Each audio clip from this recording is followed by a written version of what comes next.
Hey there, welcome to day 6 of building your dream fit club location in under $10,000 in under 10 days.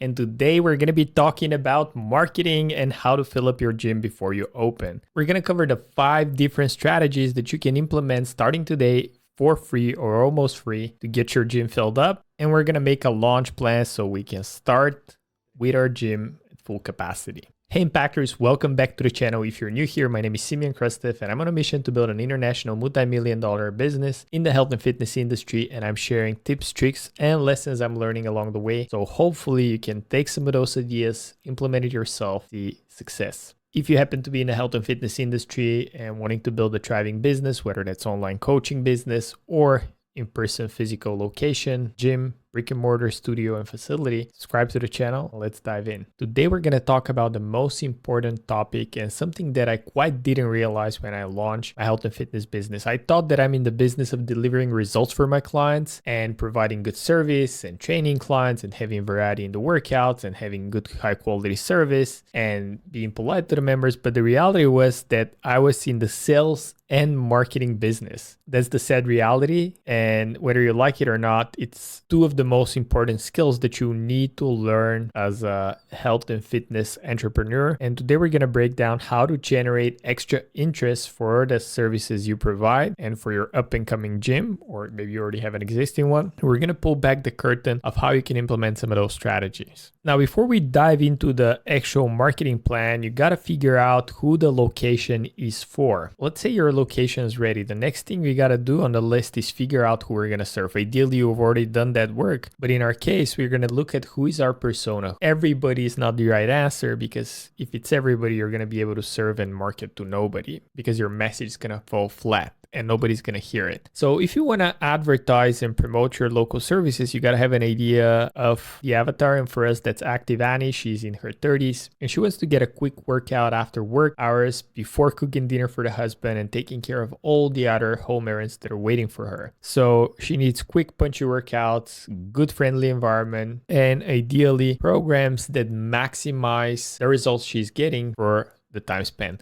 Now for you, that avatar could be Fitness Frank, which is the regular gym goer, frequently going 6 to 7 times a week, lifting heavy weights, spending a couple of hours in the gym. It could be seniors only fitness, it could be women's only, and there's so many sub niches that have more than enough people to help you build a thriving gym. So let's go back to our avatar. We have Annie, she's in her 30s. So now that we know who we're serving, it gets a little bit easier to craft our message and prepare a way for us to reach her. We know that she's spending probably time on Instagram and TikTok, that she's actively consuming content, that she's probably into fashion, that you would like to see in our campaigns and advertising women like her so she can resonate and associate with that. And she wants to see that the gym is clean, not intimidating, and has a friendly environment. And the next thing that we would want to do is actually start building our brand around that. And in today's competitive marketplace, unless you have a brand, it's going to be very hard to stand out. There's more than enough gyms. They all offer equipment. They all offer personal training. They all offer somewhat similar services. So the only way you can stand out is by having a voice. And what a brand is, it's the association that people have with who you are when you're outside of the room. That's the words they're using to describe your facility. And they could use words as empowering, friendly, clean. This is your brand. If they use different words, then you have a different brand. So it's really important from the get-go for you to decide what is the brand association you want to have and how you want people to remember your gym, because these are the words they're going to use to explain it to the local community, to their friends and family. This is always the most important step in your health and wellness business. Now, there's a few steps that we could take to start building that brand. And first one is, of course, choosing a name that ideally ingrains the values we have, matches the target audience, and gives us that unique selling proposition. And our name should be something memorable, easy to pronounce, and align with our desired image of who we want to serve and what story we could tell about it. So for us, we chose the name Fit Club Impact because Fit Club remotely resonates with Fight Club, and Fight Club is this secret club under the ground where people are fighting and you're not supposed to know about it, and it adds to that exclusivity and community. So we love the Fit Club in the name. And then impact, we love that word because we're impacting the lives of people, and by providing providing holistic programs, including nutrition, accountability, workouts. We're actually changing their lives for a positive, often changing their mindset as well. So that's why we like the word impact. We've branded all our programs, impactful look, impactful physique. We branded different areas within our club with the impact name, and all our classes are going to have it in the name. So we already play a lot with the name. Now, the second thing we can do is create a visually appealing logo that represents your brand and something that's clean, could convey your story and message very well. And I don't want to say that's a mistake, but I often see gyms including a lot of unnecessary items such as dumbbells and little things here and there on the actual logo that kind of constrains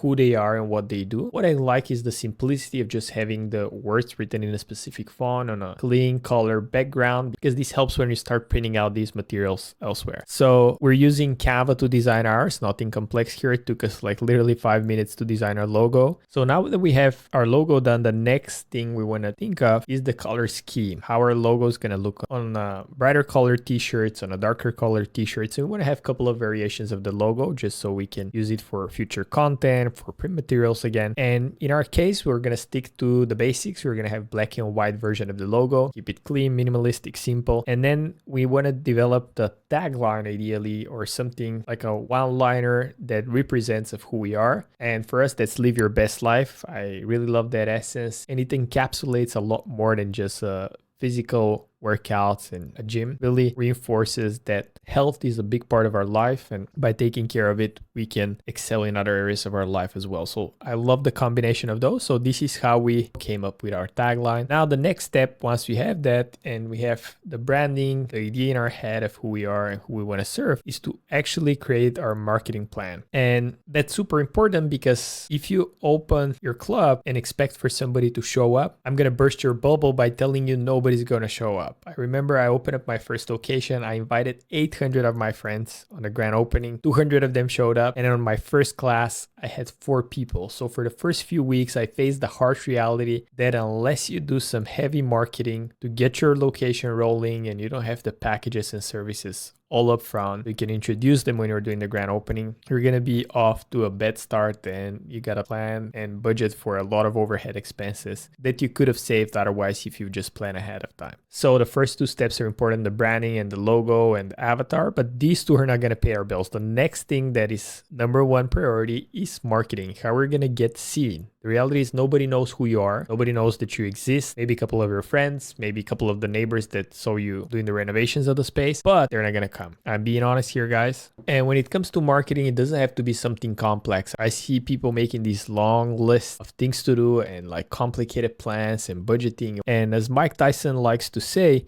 everybody's got a plan until they get hit in the face. So what we want to do is, yeah, sure, we want to have a plan, but more than a plan, we want to have daily actions that are going to allow us to get in front of more people. And in the beginning, if you plan on spending $20,000 for your build out, I'd ideally budget 25% of that for marketing. So I would spend $15,000 on getting the location, furnishing, decorating, putting together your initial packages and services, but then the rest of the $5,000 I would spend on marketing and advertising just to get the word out for your gym and make sure you have enough people to talk to when you actually open. So the marketing plan is dynamic document that evolves over time. You're going to see what works for your area, what types of offers are working. I wish I could tell you do this and it's going to work, but the reality is that the marketplace is super competitive. Maybe you're in a rural area that nobody's ever advertised. So if you're the first one to do it, you're going to clean and you're going to get a lot of the local customers, or maybe you're in a more competitive area where all your competitors are spending big bucks on social media advertising and you need a different strategy to actually stand out. So I'm going to give you some of the best practices, and either way, there's going to be at least one that's going to work for you. And once you find the one working, you want to focus 100% on that. So for us, the 5 strategies we're going to use to promote our Fit Club is first social media advertising. And we're going to be doing something simple. We're going to have 2 core offers. One is going to be giveaway, like grand opening giveaway, where we're just going to collect the phone, email, and names of people in the local area in exchange of them winning a prize for just signing up for a grand opening. And we're going to invite all of those people to the actual grand opening. So this is going to be offer number 1.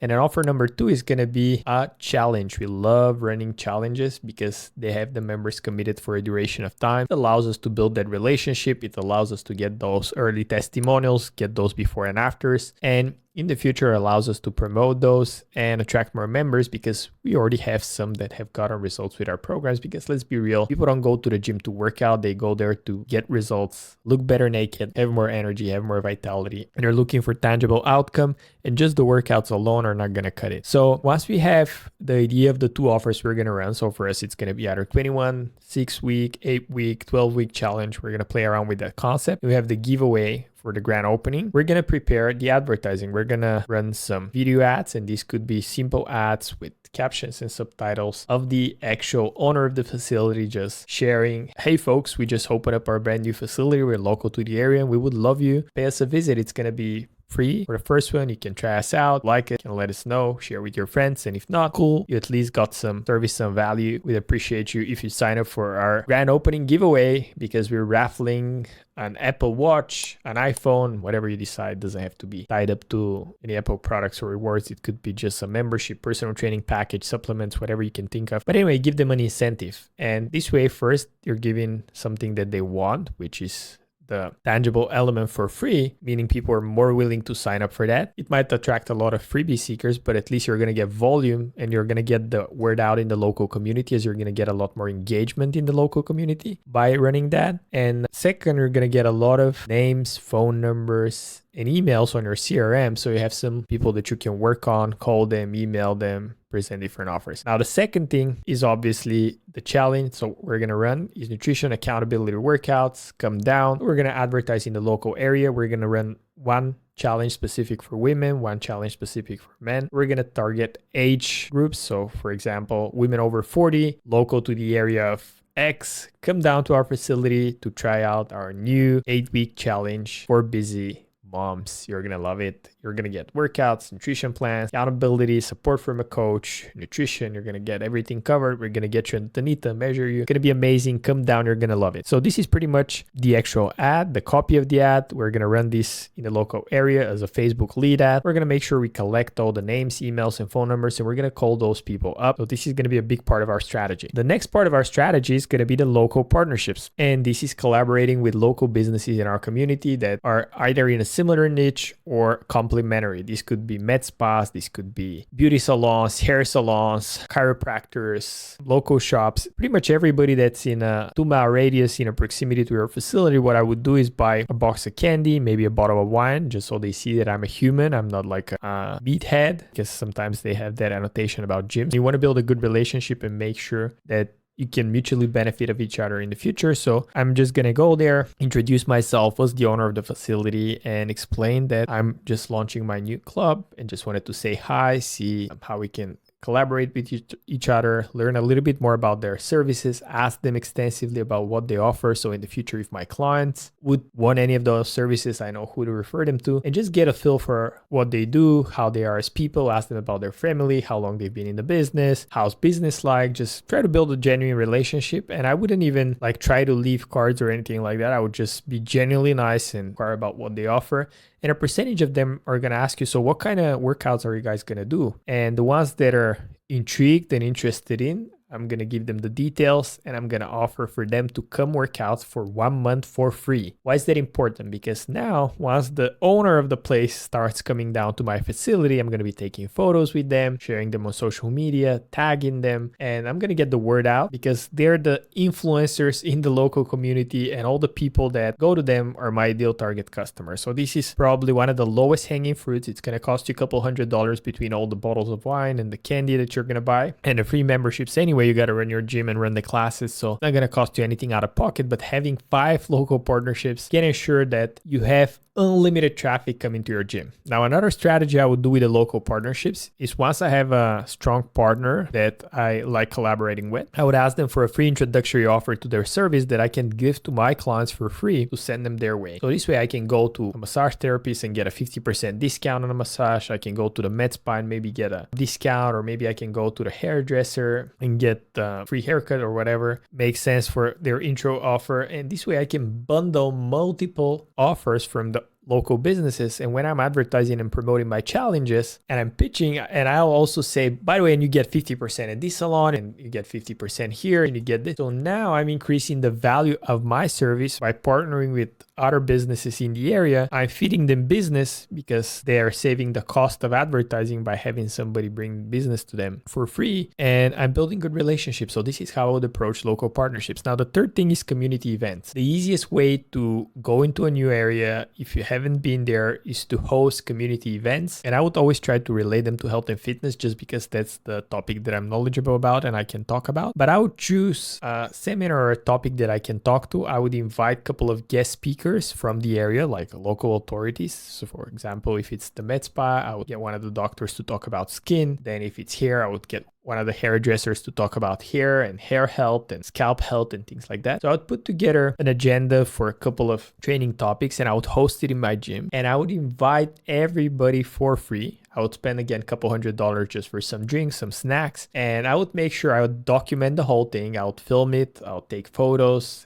and I would tag everybody in the local community. But now people know who you are, they refer business to you, they get to learn about your services, and they get to get value out of you before you ask for anything. And that's super important when you're first starting out. You want to be always on the giving end and not the taking end. So strategy number 3 is the community events. Now, number 4, I already told you a little bit about my strategy with the social media advertising and the giveaways, but you could run a giveaway and a raffle in the actual club. So the way you do it, you can say, hey, we just launched. So for the first 100 memberships that commit to a 3-month plan with us, you get to a raffle for an iPhone. And the way you do it is by joining one of our long-term programs. And this way, in 90 days, we're going to raffle the winner. So first, you have a strong incentive for them to sign up. Maybe they pay a couple $100 for the membership. They get a chance to win something big, something triple, quadruple, or even 5 times the value. Second, it gives them that urgency to sign up and get started now. Third, it gets them motivated to keep track of the raffle and see how many people sign up. And you're not going to announce the winner until you get 100 members, right? So this is the goal. You've set, once we get 100 members, we're going to raffle and see who of the founding 100 got to win the prize. This is great strategy because you're not going to pay for the reward out of pocket. You're going to collect the money first and then allocate some of that to give them the prize. But again, it's going to create that buzz initially in the beginning and you can announce it before every class. Hey, we're at 56 members, 44 more to go. If you happen to know some of your friends that live in the area and would want to join us, you should absolutely tell them. It's super exciting. Let's reach that goal together. It creates that rivalry within the area. Everybody gets excited around your mission, around reaching your targets and new levels and new heights. So giveaways are great if executed properly. You just don't want to give away stuff for the sake of giving away stuff. You want to always tie it to an incentive and rally behind it so you create that excitement, that momentum to get your gym off the ground. And the last one is influencer collaborations. These are pretty obvious. You have social media influencers that are lifestyle influencers. They're going to the local restaurants, cafes, shops. And the way I'll do it is I'll open up all the restaurants in my area that are maybe mid-tier, a little bit higher end. And I would see all the top posts. And usually this way you can see who is the top influencer that has been there because usually they have the most engagement. And I would reach out to them because they've already been to the local area. They're familiar with it. Usually they live within the local area and people from the local area follow them. And even if they have 5, 10, 20,000 followers, they're great because they're influencer within the local community and not massively online. So by inviting them and offering like 1 month for free, personal training for free even, or even like free drinks, I would create a mutually beneficial relationship where they just come down to get free service. And maybe they can help me with content. Usually influencers, they know how to film, they know how to talk in front of a camera. So these will be great to get a gym spokesperson or somebody that can help you with your content on social media. And it will be great as they have influence in the local community to help you get going off the ground. So these are the 5 that I'm going to launch with: social media advertising, local partnerships, community events, giveaways, and then the influencer collaborations. And there you have it, Impactors. These are the 5 strategies we're going to roll with. If you have any other questions on launching, growing your health and fitness business, make sure you drop them in the comments. I always love hearing back from you guys, and I can't wait for you to reach your next level. Here to help you. Subscribe, and I'll see you in the next one.